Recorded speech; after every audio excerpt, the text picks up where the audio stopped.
welcome to The Real Sauce, brought to you by the StoryBox Theater Workshop. And today we have our first opposing view show.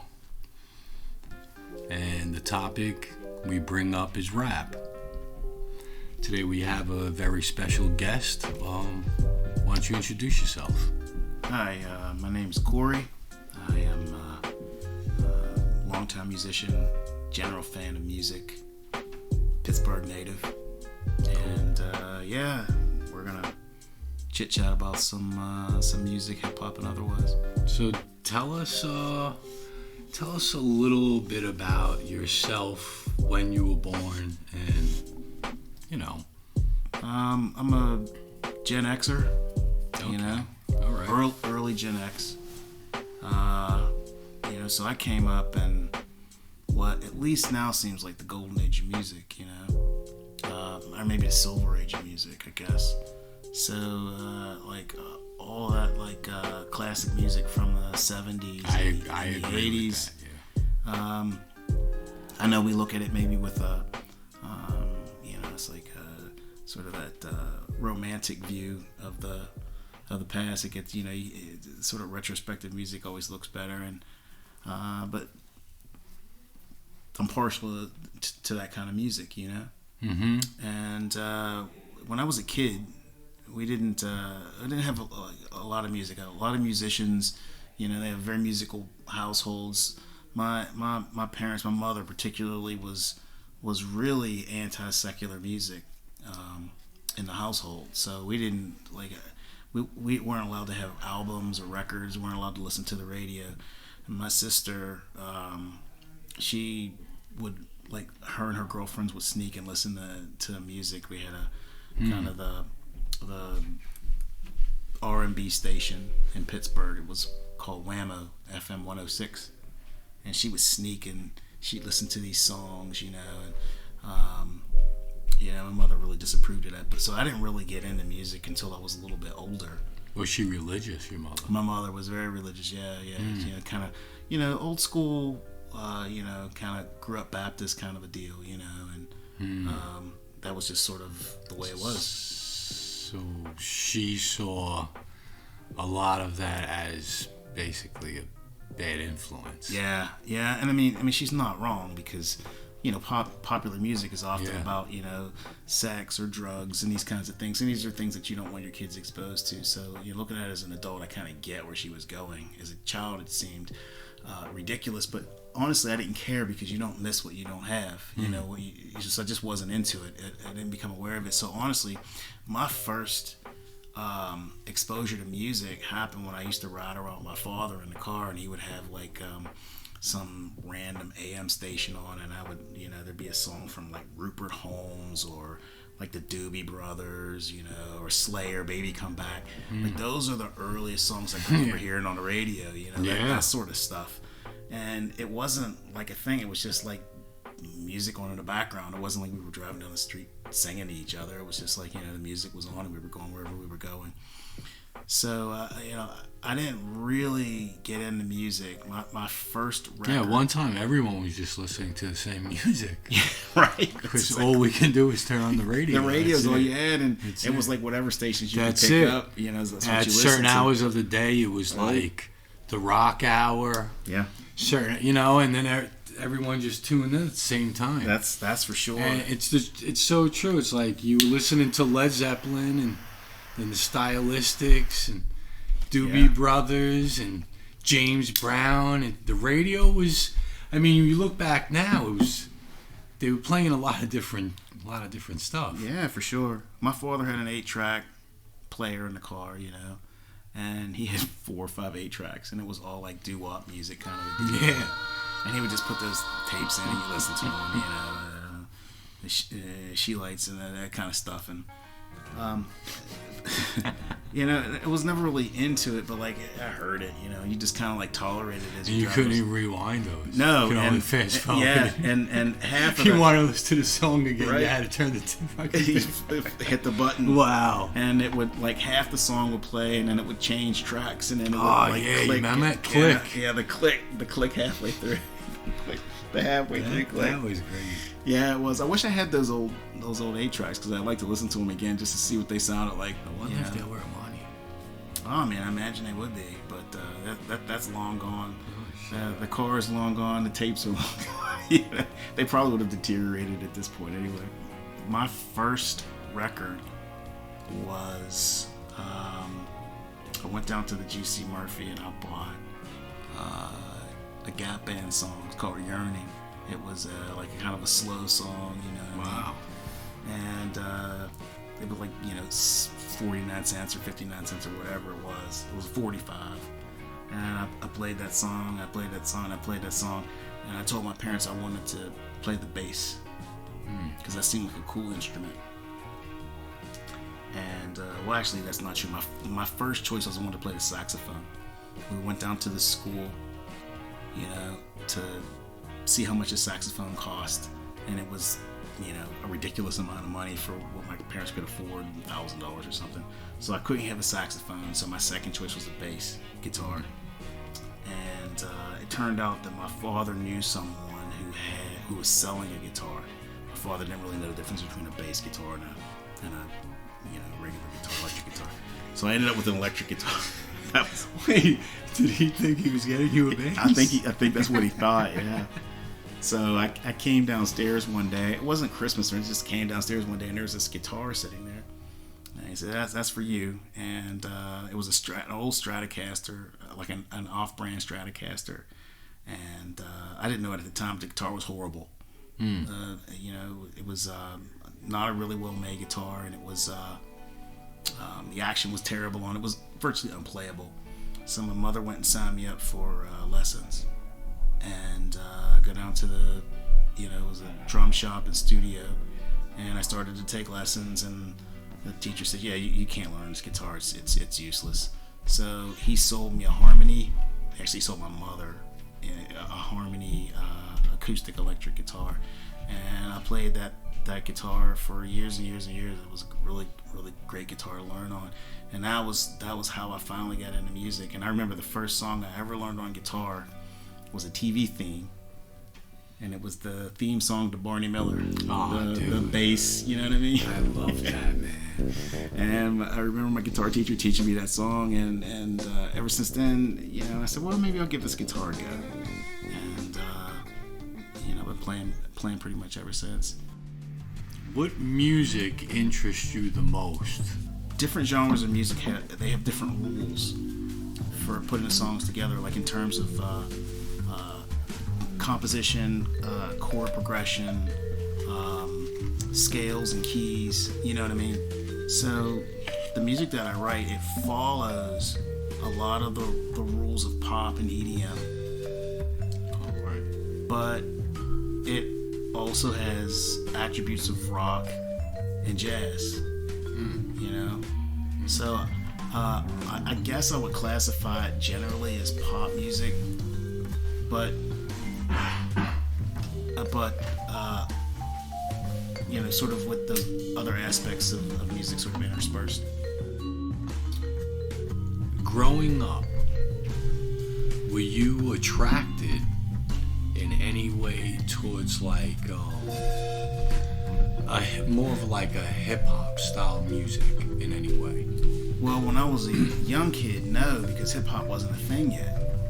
You know, the hip hop is the I guess undisputed origin of hip hop is probably going to be Sugar Hill Gang, right? I mean, that's pretty much whoever you talk to says.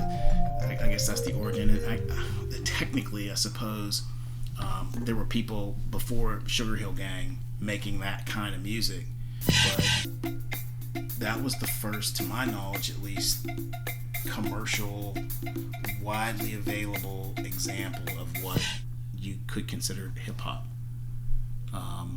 You know, the turntables and the breakbeat and the kind of creating a loop. I mean, you would do it today on an MPC or something. Play, continuous play. Yeah, you would do it today on an MPC or you would do it in a DAW or something. But back in those days, they had 2 records, and they would just go back and forth between them and make a soundscape upon which you could create a new song.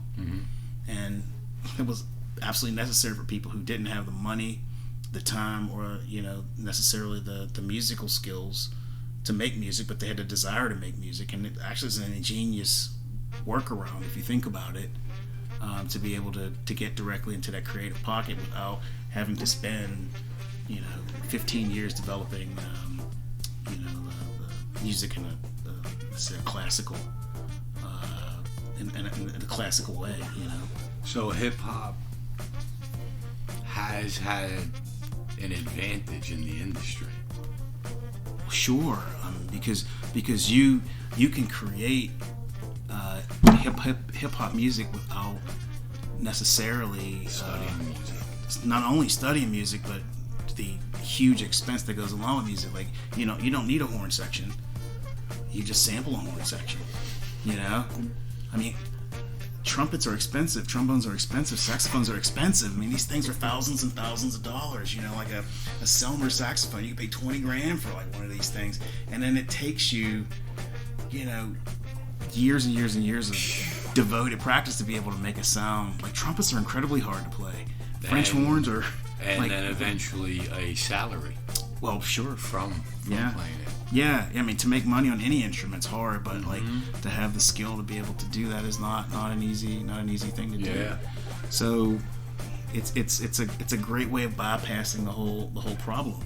You just sample something that's already been done, and then you can turn it into something creatively new without all the expense. So it's like I said, it's a brilliant thing to do, especially when you're up against that deficit of cash. You need money. I mean, you need to produce music without spending a lot of money. It's a brilliant solution.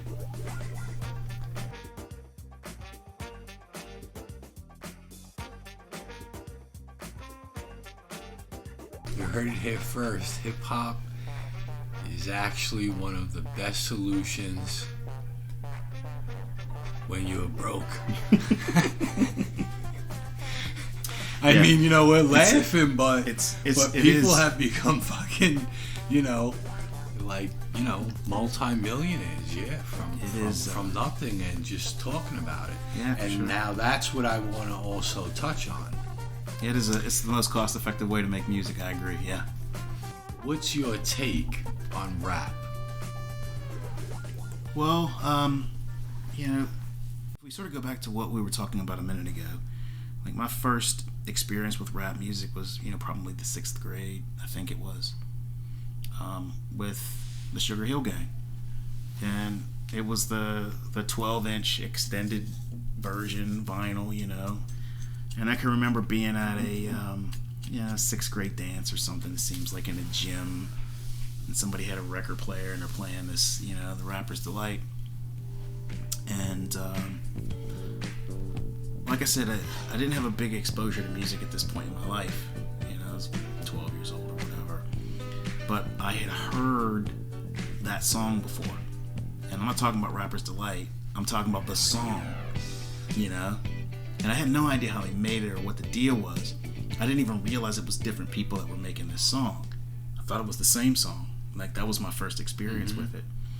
And at this point, I was playing a little guitar, and I wasn't aware of a lot of black guitar players, right?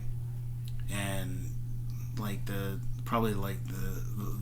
guitar players that I knew of the most were people like Kiss, because they had the glam makeup on. And they were like larger than life, and they had a movie and all that stuff. So I knew about those guys, but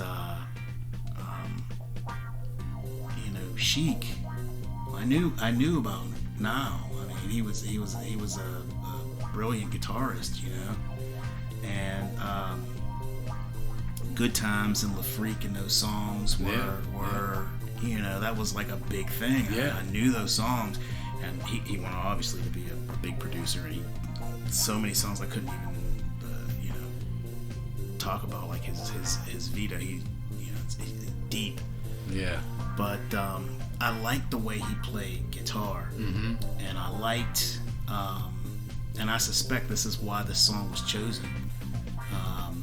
Good Times. The funk guitar, again, to save money, the guitarist and the bass player would take a lot of the rhythm parts and they would incorporate it into their music. And the bass player would, with slap bass, would take the place of the kick drum, boom, boom, with the thumb, and the guitarist would take the place of the hi-hats, sound, you know what I mean? Right? Dun, dun, dun, boom, boom, boom, boom, you know? Dun, dun, dun. And so that kind of guitar just made sense to my mind, because that's what I heard, you know what I mean? And if you think about the Barney Miller song, the first song I learned, that's another one of those kind of slap bass sort of things, you know? So it just made sense in my mind. And for a kid who really wanted to play the bass anyway, that kind of rhythmic guitar just made sense.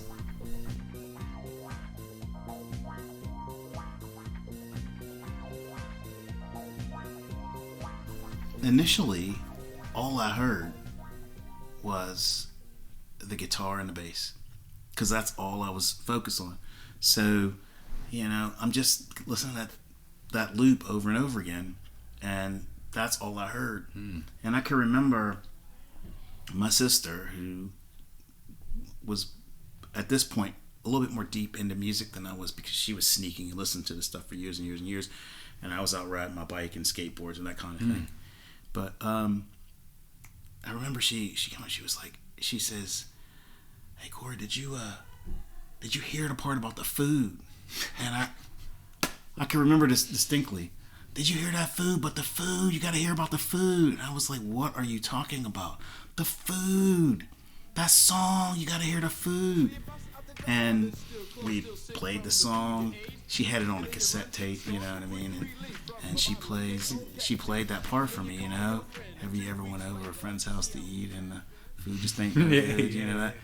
And I mean, we laughed and we rewound it, and you know, I loved it when I first heard it. You know, I loved it. It was a completely different kind of a thing, you know, and telling a story. It was. Well, I mean, all music is that way, but this was different. You know, this was it was a different kind of storytelling, and it was something that you could relate to, because we had been over our friend's house, and their mama doesn't make food like your mama makes, and it's not that their food was nasty, but it's not your mama's food, and you know what's wild also about that record. Grandmaster Caz actually wrote all of those lyrics, and those guys performed them out. Oh, isn't that wild? That is crazy. It's almost like a song, right? Yeah, for sure.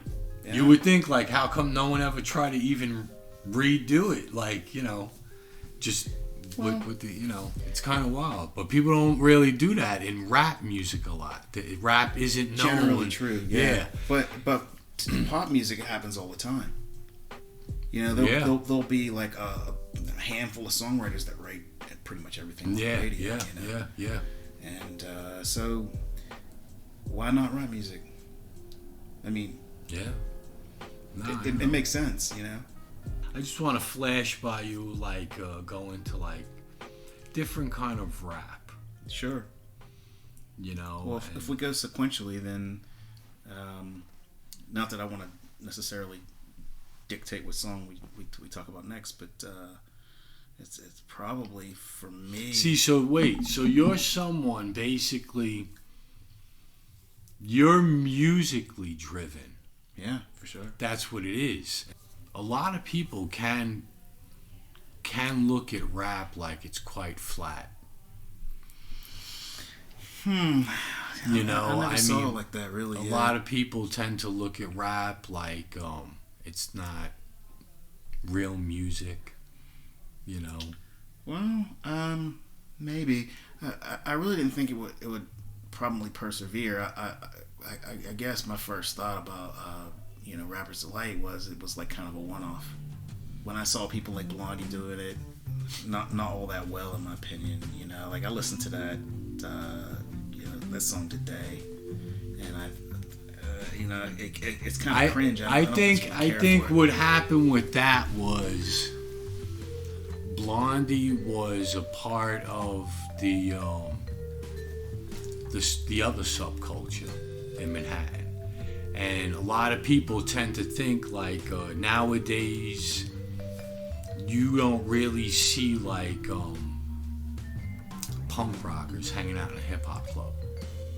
In New York City, punkers hung out with hip hoppers. Hip hoppers hung out with punk rockers. That's how it was. Why? Because these two subcultures had their main common core was society isn't for us.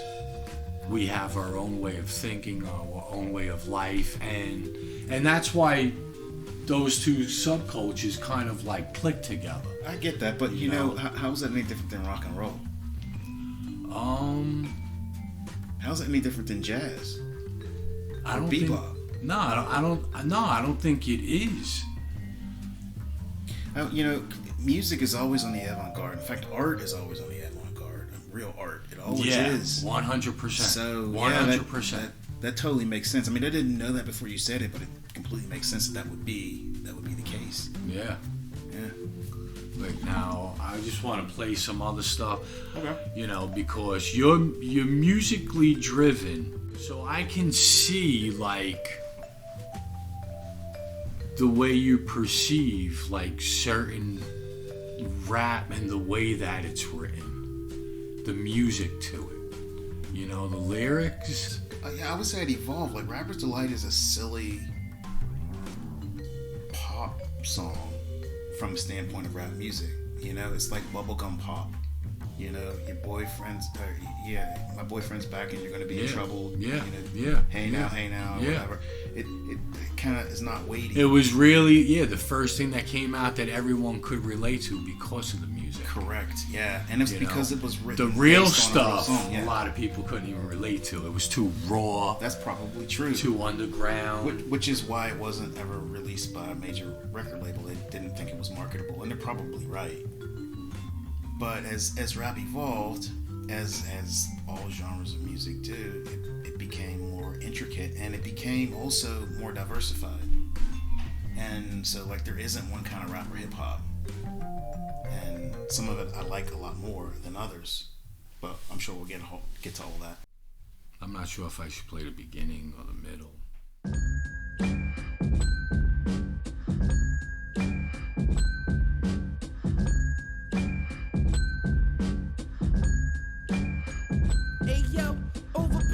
The overlord sitting on crates, half and half do rags, sipping the quarter in my socks slaughter. We rock, we hopped about the portion torture. Hermes sport rocker fiends acting like it's a soap opera. West Summer die, I need $4, no problem. Bring back 6 and 2 more niggas. The old dealer stash okay, so first of all, I hear a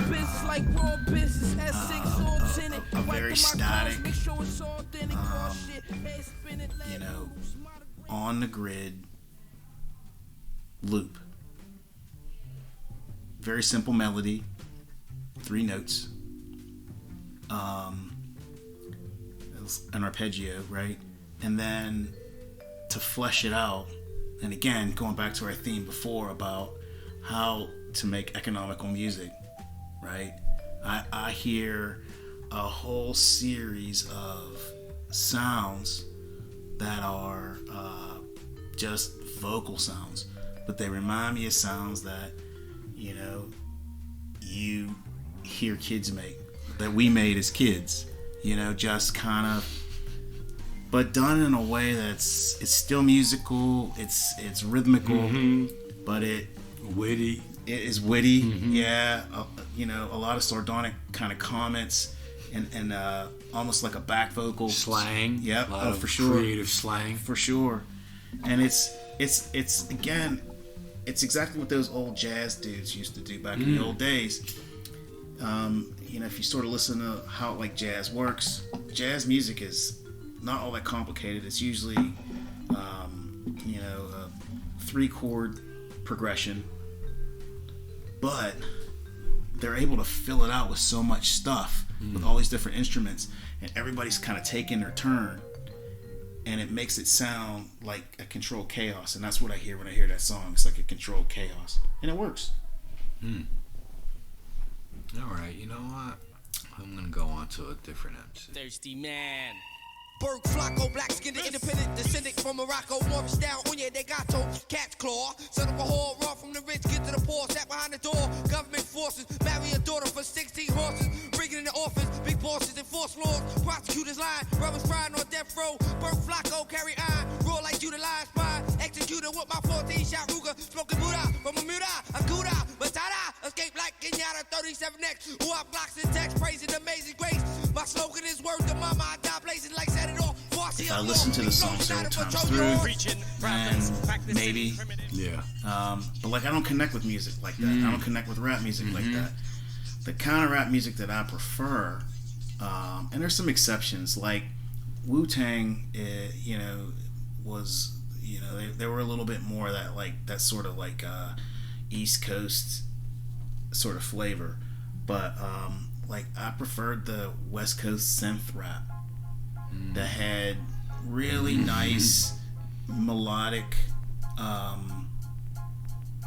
parts, you know, sort of interspersed with rap that had the actual cadence of the rap was like kind of a slower thing. I've always enjoyed that more. You know, even, you know, what I would consider to be more kind of almost comical rap, like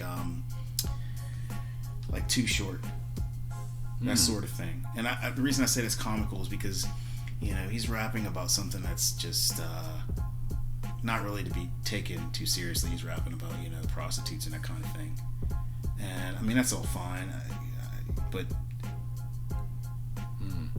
I think like the sort of East Coast rap, at least in the 80s and the 90s, dealt with more hardcore issues, where West Coast rap tended to be either like these hyped up gang wars sorts of things, or, you know, hood life, ghetto life, prostitutes, that kind of thing.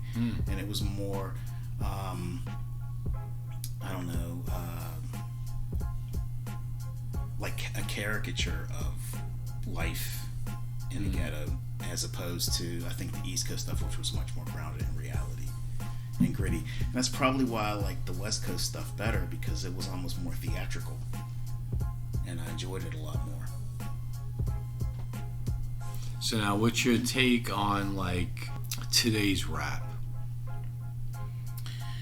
Like, I would say, like, I know that there's a lot of variety. There's still underground rap of today.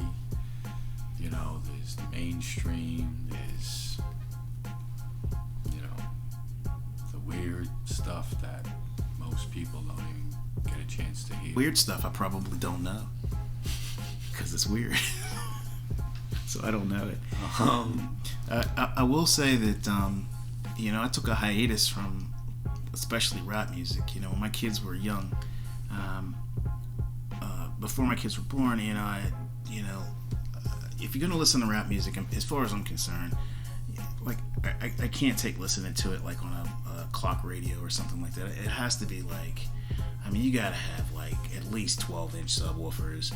You gotta have at least 2,000 watts. It's gotta be banging. I mean, you gotta, like, your mirror has to be vibrating, that kind of thing. And what do you think of the production of today's rap? Well, this is what I'm trying to get to. All right. So, like, you can't drive around in your car with car seats in the back and babies back there at 140 decibels. So my point is, I kind of stopped listening to it because I just couldn't practically. There was no real opportunity for me to do it. So from the time my kids were born until they were, you know. Wow, so it wasn't a good sound for your car. Yeah. And also, well, I mean, it's like going to a club listening to it on a terrible sound system. Like, nobody wants to hear rap music sound terrible. And with rap, it's like the most important part of rap is going to be that low end, right? When you're looking at when you're looking at pop music, for example, the most important part is the mid range. So you can listen to it on a transistor radio and catch the essence of it. You can listen to it on television and catch the essence of it. With rap, you miss like all the stuff that is, at least to me, the most important part of the song, you know? And especially for a listener like me who's more interested in the music than I am in, you know, the lyrical content. I'm interested in the rhythm and I'm interested in the harmony and the music. So I don't know. I get out of it for like 15 years, really. And it wasn't until my kids got to be the point where, you know, I wasn't driving them around anymore. They were starting to drive themselves, and so we're talking about like the 2000s. And at that point, you know, I really went back to the stuff that I like, and I listen to that a lot now. So it's like 80s and 90s. If I'm listening to hip hop, that's generally what I'm listening to. So stuff that was released in 2022 or 2021 or 2018, just especially underground stuff, I just wouldn't have heard it. Interesting. Well, ladies and gentlemen, you heard it here. I think Corey had really great perspective on rap, in my opinion. He narrowed quite a bit of it down, taught me something. Hopefully all of you out there learned something as well. Cole, would you like to say anything before we say goodbye? No, thanks for having me. It was a good time. I love talking music, and hopefully we'll have a chance to do it again soon. Definitely. Right on.